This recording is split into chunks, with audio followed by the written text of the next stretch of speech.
Finally, Martin Heisenberg, who wrote the essay, and I'm going to give you a little more about Heisenberg because his model is actually describing fruit flies, which is his expertise. And even animals, no, not animals, the prokaryotes, the bacteria of the world, who are very important. I've learned recently we have 10 million cells that are our own, with our own DNA in our body. But they are outnumbered 10 to 1. There are 100 trillion bacteria living in our body, many of them doing what you're about to see. And Martin Heisenberg said in Nature that even bacteria have free will.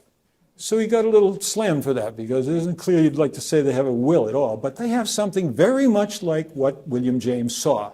And I think I tried to show this to you.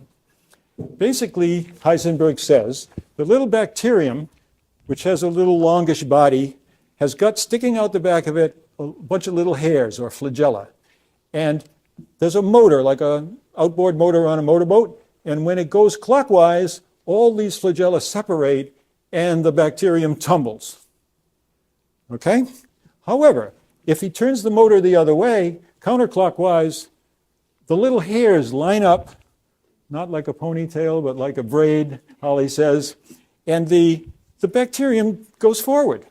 So he can do two things. He can tumble randomly, or he can go forward lawfully. And when he goes forward, what does he do? But random generated alternative possibilities. The bacterium then moves forward and evaluates the gradients of temperature, nutrients, toxins, what's going along my body. If it looks good, he just decides, and this is what Heisenberg is saying, to continue in that direction. Something good over there. But if it doesn't, it tumbles again. That's the entire work of Martin Heisenberg. I've been asked at this conference in Barcelona to explain how you get from prokaryotes with random plus lawful up to human beings and really call it free will. And Martin and I have decided to agree to call this not free will, but behavioral freedom, which just says that even the bacteria, their actions have not been determined since the beginning of the universe. They're in fact little free agents of a sort. They act out things that start with randomness.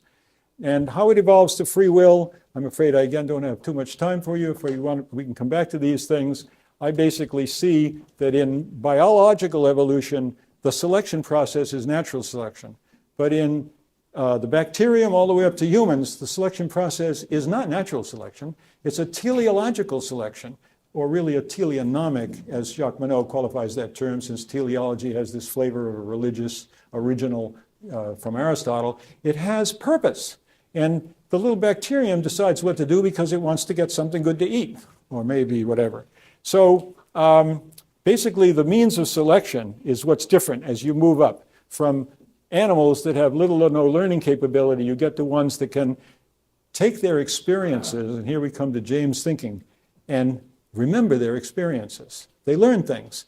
Therefore, when those experiences are in their mind, they can use their past experiences to guide their current choices. That's way level above the instinctive only and the kind of what is an instinct lecture of James, the are we automata lecture of James, all talk to these points really beautifully.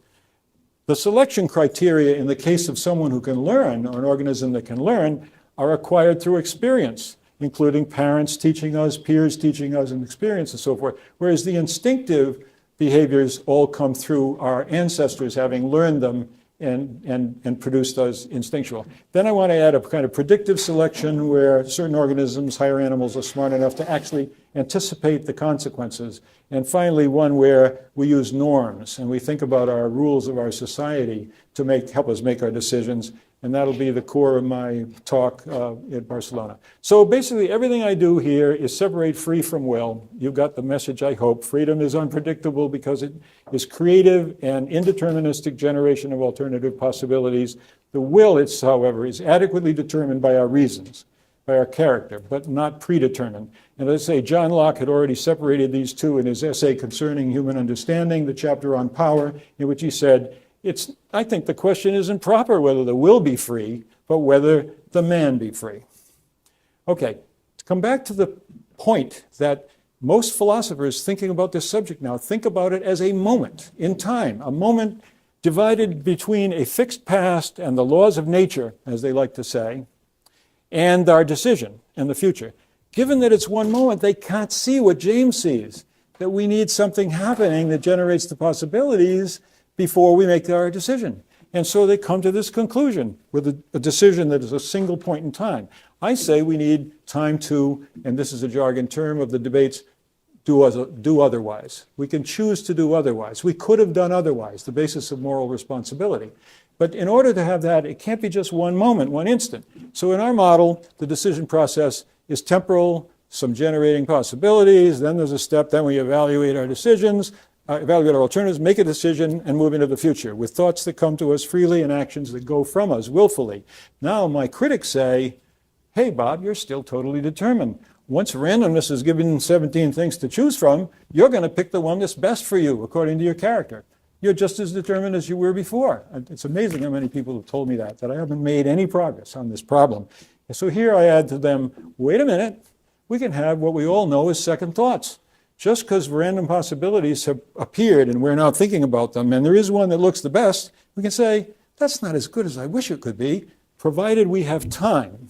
And time is of the essence in understanding free will, because it's not a moment, it's a process. And we can say, oh, think again, go back, generate some more possibilities. Of course, if we don't have any time, we go with whatever we got. And that's the way the world is, and it's a practical problem, as James would have known. So I agree with what Dan Wegner, that we're not always free. Much of what we do is because we inherited a tendency, or we got conditioned, we're depraved on account of we were deprived as kids, the famous line on Officer Krupke's song in West Side Story. Lots of reasons, which are mitigating circumstances in the courts of law, why we weren't responsible. I'm not denying Dan Wegner's research. It's wonderful. The many things he's been able to show, which is why the agent did something, but they gave a different reason. But I want to say at the bottom line, there's always room to generate possibilities, and that's because there's no single cause-effect chain in the history of the universe. Instead, at all times, we're looking at multiple causes and multiple chains, which I've drawn in as chains.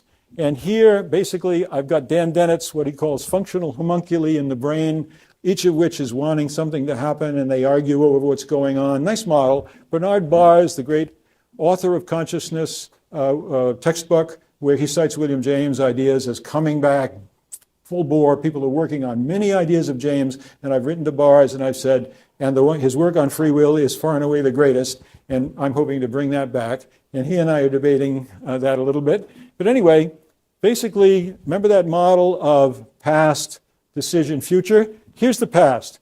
There's the Big Bang of the universe, then the origin of life, Homo sapiens, creation. Every one of those events had involved randomness. Then it comes to our birth, our conception and birth, and education and environment can affect us. So we've got heredity as an effect, education, environment as an effect, and these are alternatives according to most thinkers. There isn't anything else in there that we would call free. It's just a big thing going on, and we're at the end moment, and we have to choose whatever the options are open to us because of our background. But Bob Kane, my friend Bob Kane, has this idea of self-forming actions, where sometimes I use a light bulb.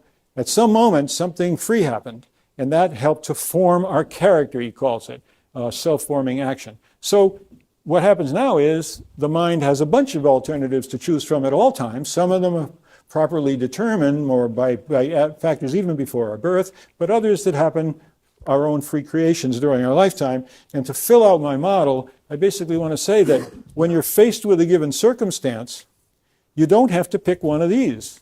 You can generate possibilities, according to James, and you can send them over for evaluation, and you can do that until you come to the best thing you can think of, the way Henri Poincaré talked about how many weeks or months he worked on problems until the one popped into his head that he finally had a great piece of work. Okay?